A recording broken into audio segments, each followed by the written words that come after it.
Hoy les traigo una historia impactante de traición a la inocencia.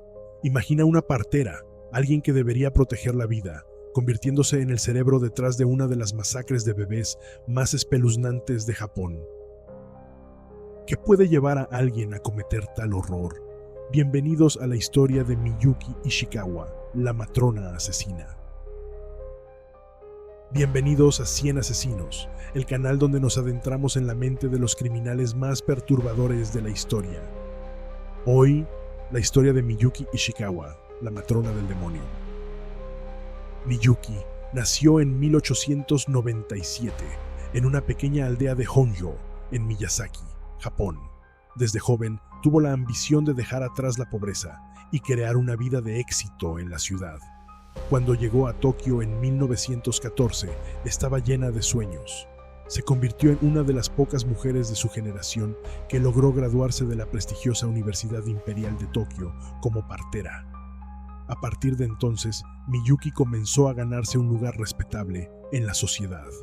Sin embargo, algo en ella empezó a cambiar. Años después, en la década de 1940, Japón era un país destrozado, arrasado por la guerra. La escasez y la desesperación se respiraban en las calles. A medida que la pobreza se intensificaba, más y más mujeres acudían a la maternidad Kotobuki Sanin, el centro a cargo de Miyuki, buscando ayuda para dar a luz a hijos que ni siquiera podían alimentar. Es aquí donde comenzó el descenso de Miyuki hacia la oscuridad. La situación en Kotobuki Sanin se volvió crítica. Mujeres embarazadas, muchas de ellas solteras, llenaban los pasillos del centro. Desesperadas y sin futuro, dejaban a sus hijos en las manos de Miyuki. Ella observaba cómo esos pequeños seres indefensos venían al mundo sin esperanza, con madres incapaces de cuidarlos y un país que los ignoraba. Miyuki, en lugar de apiadarse, empezó a verlos como sobrantes. Los bebés ya no eran personas, eran una carga, una falla del sistema que, según ella, necesitaba limpieza. Mientras Miyuki desarrollaba esta idea macabra, encontró apoyo en su esposo, Takeshi Ishikawa, un hombre con experiencia militar y una frialdad calculadora. Takeshi había sido sargento de la temida Kenpeitai, la policía militar japonesa, y compartía la crueldad y desapego de su esposa. Juntos formaron una alianza siniestra.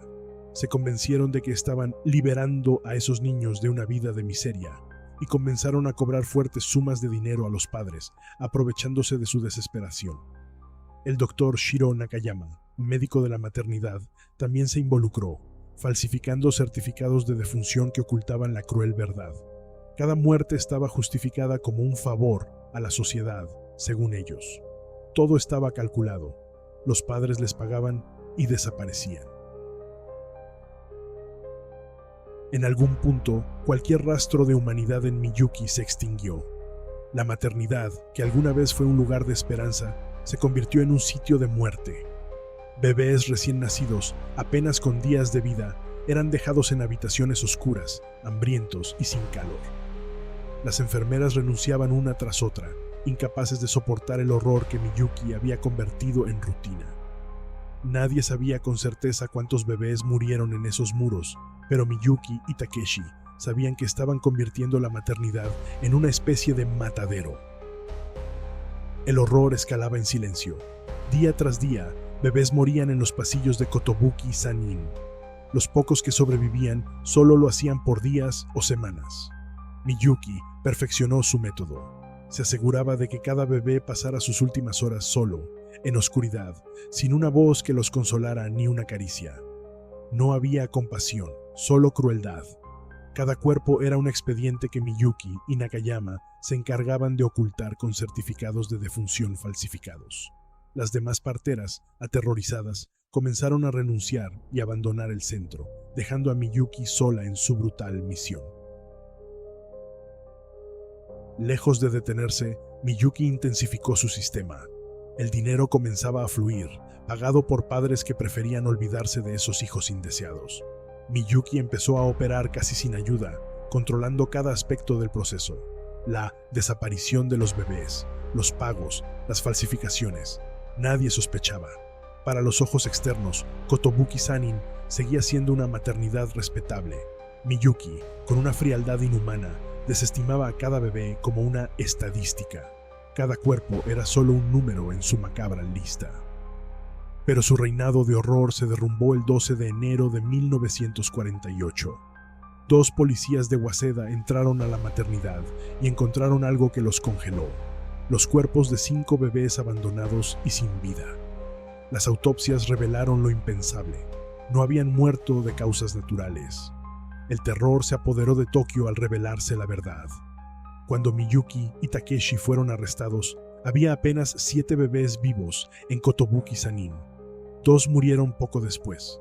La investigación se convirtió en un espectáculo espeluznante. Pronto, los investigadores descubrieron las cenizas de más de 40 bebés en la casa de un sepulturero y 30 más en un templo. La cifra era abrumadora, y cada cadáver desenterrado añadía una capa más de horror a esta historia.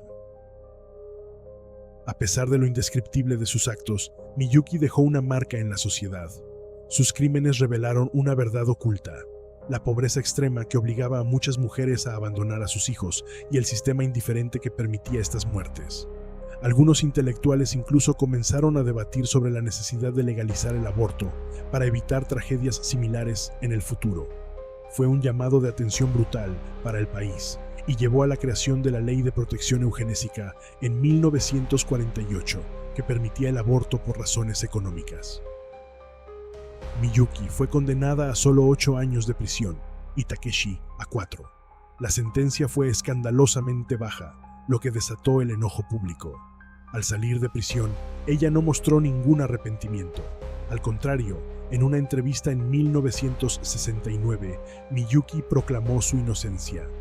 Con una frialdad que helaba la sangre, describió sus crímenes como necesarios.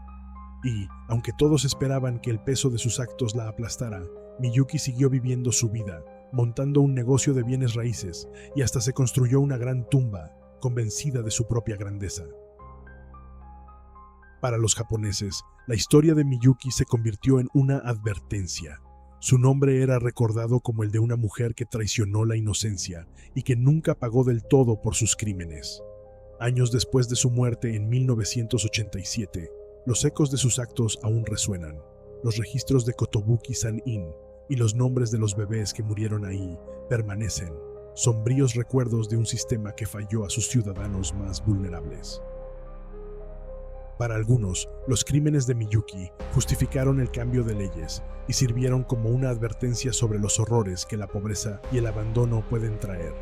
Su caso impulsó a la sociedad japonesa a reflexionar sobre los derechos y necesidades de los más indefensos y marcó el inicio de una nueva era en la política de salud pública de Japón.